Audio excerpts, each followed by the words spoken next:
Hi, welcome to this video. I want to take just a moment to respond by way of Robert Hines. Again, you see him continuing to go after the dog training community by way of what he calls the corruption, the mess, by way again of all the confusion. You see everything that's happening.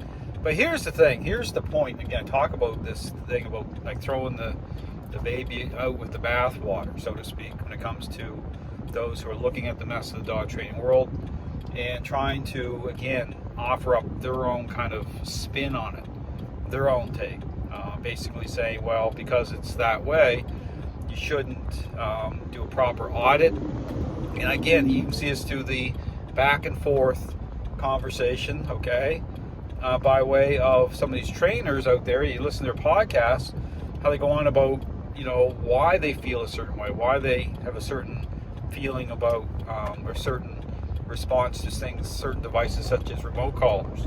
Talk about, you know, dogs having a certain reaction, dogs that are like basically, you know, yelping and screaming, and without any sort of proper, you know, audit, okay, without actually, you know, getting into the you know, the interplay of, you know, influence in terms of reactions of dogs, how that reconciles through relationship properly, okay, in terms of the social aspect of the relationship dogs share with us, how their decision-making process is influenced and governed. And so you see the same type of thing, okay, with a lot of these balanced trainers who, or force-free trainers who will switch, go back and forth without actually coming to an understanding, okay, as to what defines a process. And therefore, you see the same cycles, the same patterns continue, the same level of confusion, the same divisiveness, the same everything.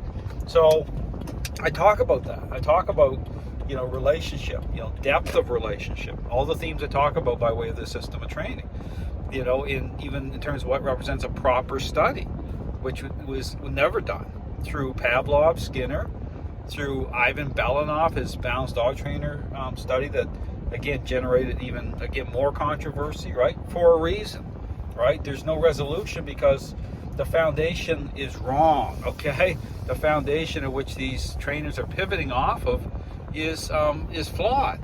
And so that's why you're seeing all of this. But all to say, people like Robert Hines, understand it's no different, okay? They look at the mess of the dog training world, and I can agree on, okay, the dog training world is corrupt, it's a mess.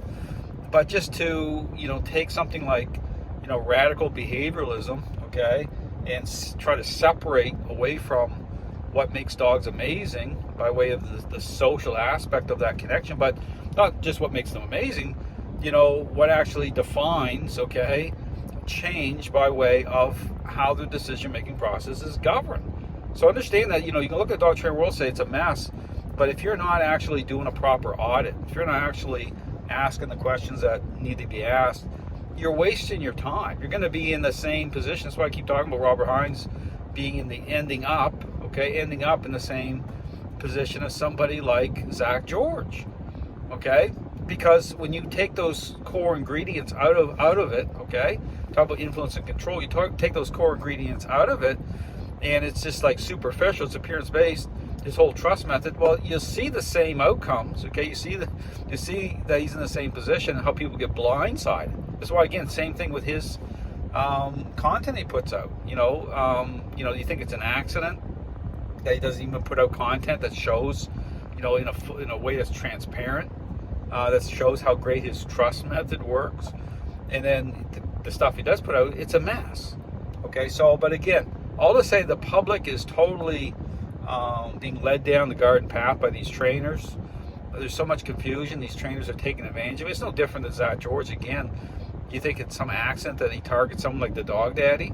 He's selective, okay? I mean, they're doing things intentionally on purpose to further their own agenda. That's all this is. So all this, I encourage you, looking for answers, check out my website. Lots of great information. I talk about not just the problem, but the solution, okay, by way of a intentional interaction-based method that aligns with how a dog's decision-making process is influenced and governed at the social level. Thanks for watching.